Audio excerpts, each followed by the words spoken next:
Hello guys, welcome back to Sports Angle. By the excitement on my face, and the attire we are in here, Cristiano Ronaldo is a Manchester United player. After 12 years, he has made a comeback to the Theatre of Dreams. We are excited as fans to see him in that red jersey in front of 75,000 fans at Old Trafford. Now, I can't express my happiness in words. In the morning, I was having a conversation with him about, I was really gutted that he was going to be joining Manchester City. Wrong But side, I guess, but I guess someone knocked some sense into his head and told him that he cannot join that club. He has to choose the red side of Manchester, and so here he is. And we're going to be having a engaged conversation as to how he might improve our squad, and how he is an asset to any team he walks in. The smile's not going anywhere. I'm pretty sure a lot of United fans are going to be rejoicing this particular event, this saga. But let's talk about how it all unfolded.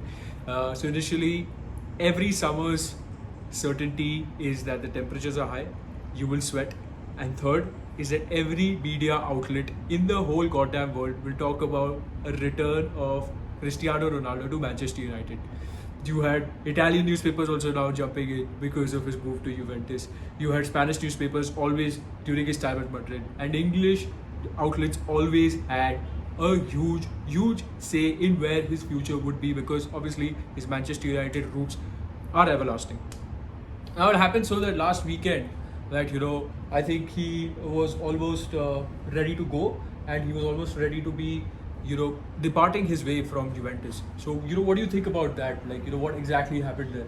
From what we know, I think it was pretty evident that he didn't the speculation in the media started picking up pace last weekend when he was on the bench for their first league game, and it grabbed everyone's attention because just a few days before that there were rumors linking him to a return to Real Madrid, where Real Madrid, Carlo Ancelotti and Ronaldo himself, all three of them issued statements saying that this is not going to happen. We respect the player's legacy and what he's left behind. Correct. But this started picking up pace, especially when he was on the bench. He came off the bench, almost scored a winner. But after that, it really started getting more, the move started getting more traction. More traction. And the front runners of this move were Manchester City, right? And everybody thought that, even their experts back home, they thought that this is a deal which is going to be edged out, it's going to be closed out soon enough. I mean, there was a verbal agreement in place with the board, and that's what had the biggest meltdown in Twitter I have seen in a longest time. And it was such a intriguing thing to see, because a lot of United fans, especially we and our childhoods, have been based on seeing Manchester United's success and Ronaldo being at the forefront of it, Oh, yeah. winning the Champions Leagues, scoring those last-minute headers, winning the Premier Leagues. That free kick. Yeah, that free kick against Portsmouth. Then being Sir Alex Ferguson's absolute favorite player. I mean, if Sir Alex Ferguson had a chance, he'd adopt Cristiano Ronaldo. That's how much he loves him, and it's no secret. And all those memories, just going down the drain because he joined City, was not only, it was heartbreaking, it was shattering, because it's a very integral part of our childhood. And to see that happening, and it's not happening now. We are now getting him, and he's gonna be there at Old Trafford, hopefully winning us matches, trophies, and all he can. But more than anything, I'm just happy that he's back home. Ronnie is back home. He is happy, and I can't wait for him to get started at Old Trafford. Absolutely. So let's talk about how is he gonna improve us. Okay, so what does Cristiano Ronaldo bring to Manchester United? A one-word reply to that: goals. Absolute goal machine of a person, and what a player, an absolute athlete. I think we were also having a discussion in the morning, how his fitness levels are. He seems like he is, he's on paper he's 36, but his biological age is, I think, somewhere between 23, 25. He doesn't seem nearly as his body is probably at every season it's safe enough to say that okay, he's in the best shape of his life. He works out at that level, he keeps himself that healthy. So it's safe enough to say that The Coca-Cola. Yep, the Coca-Cola thing is his health hopefully keeps him intact for the Premier League pressure, the Premier League physicality. What we can expect of him in the Premier League is not to play every game, but if he does, it's obviously a bonus. But we can expect him to fire up in those big matches. Yes, correct. He's a big match player. Absolutely. And do you think, so this is what I've seen in the post-Fergie era, that, we've always had that missing X factor in big games. Like, we usually go and we rely on a lucky counter-attack or a lucky set piece, but this is a player who's going to be like, step aside, give me the ball, I'm going to do the job for you. Oh yeah, he will. He's known as a big. He has earned himself a good reputation for being a big game player. He can assist us in Manchester derbies now. It seems like a pretty even. It's a level playing field now. Yeah, absolutely. We seem to have sealed that gap between us. Those 12 points, 18 points, how many ever there were between us and the other top sides. So that definitely brings us a lot of success probably. Absolutely. And he is such a persona in a dressing room. Kids like Rashford, who's looked up to him, Sancho, who's looked up to him, Greenwood, who's looked up to him. They all get to see him live. Yep. It's like in cricket, how you would play with a Sachin Tendulkar. That kind of inspires you to do better. That kind of helps you, obviously, not to imitate them, but to learn from them. Certain ethics, certain nuances which only that champion player has. And our strike force is young. We have the likes of Martial, Greenwood, Sancho, Rashford, and who better to learn from Cristiano Ronaldo? And not only that, Edinson Cavani is also back. So good just became great. Yeah. I think for the Manchester United attack. And what that does is, I think even for the midfielder hunt which we are having right now, I think that eases that pressure even after the transfer window. If we don't end up getting that defensive midfielder, I don't think so it should be a problem.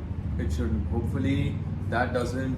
This should help us in the morale, bring up the morale of the team in big games. We can obviously expect a better chemistry between Bruno and Ronaldo, of course. We heard Ole. Yep, we heard Ole saying in the press conference today that Bruno has been in the talks. It's safe to say that agent Bruno has done his work pretty well for us. Yes. Chemistry wise, I'm not that worried about things.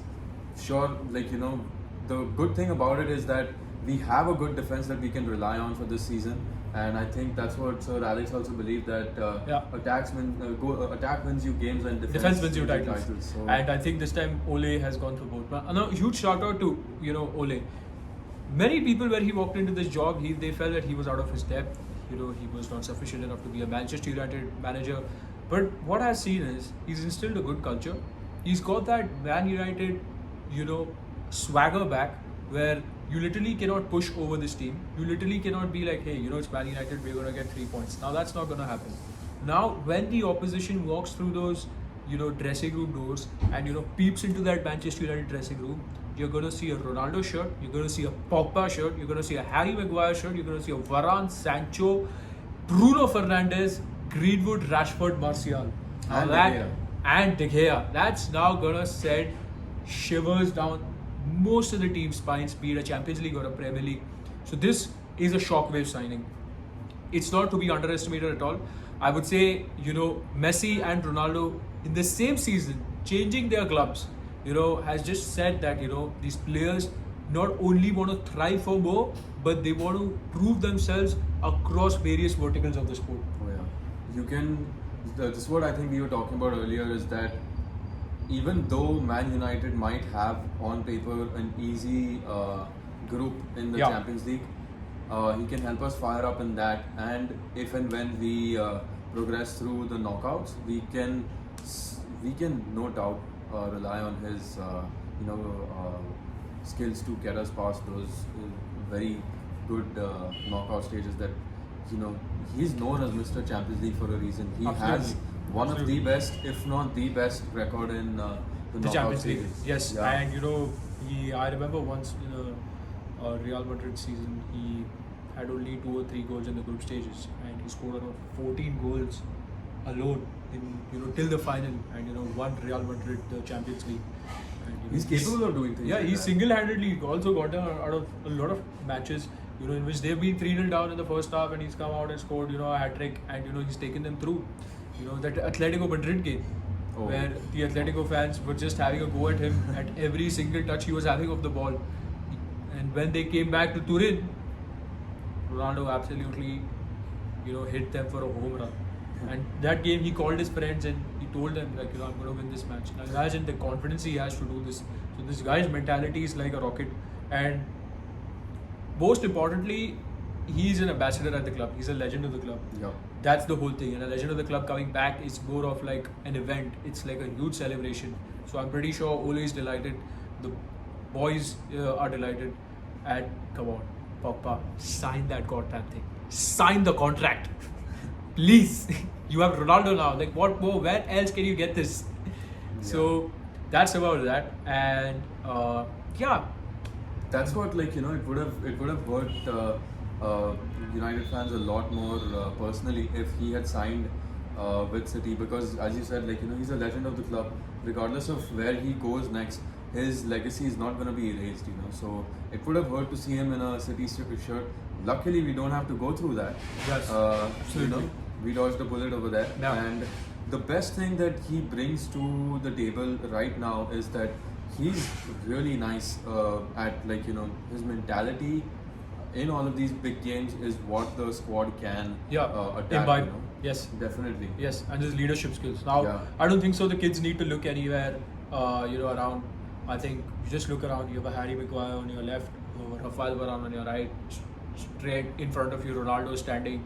And if you need anything more, there's Bruno and Pogba as well. Yeah, we have a very, very solid team full of very exceptionally good leaders. Absolutely. And obviously now I do feel sad for Sancho and Varane, who are due to make their debuts this Sunday, and this is gonna get kind of eclipsed, But they wouldn't mind that, because Varane's a good friend of Ronaldo. Sancho has idolized Ronaldo for a better part of his life, so he's gonna have a nice time. Not too late to tune into your TV this Sunday, expecting probably Ronaldo to come out with that shirt. Yes. Might not be possible because of, like, COVID quarantine restrictions, but let's see. Let's No, hope. but the match is happening at Molineux.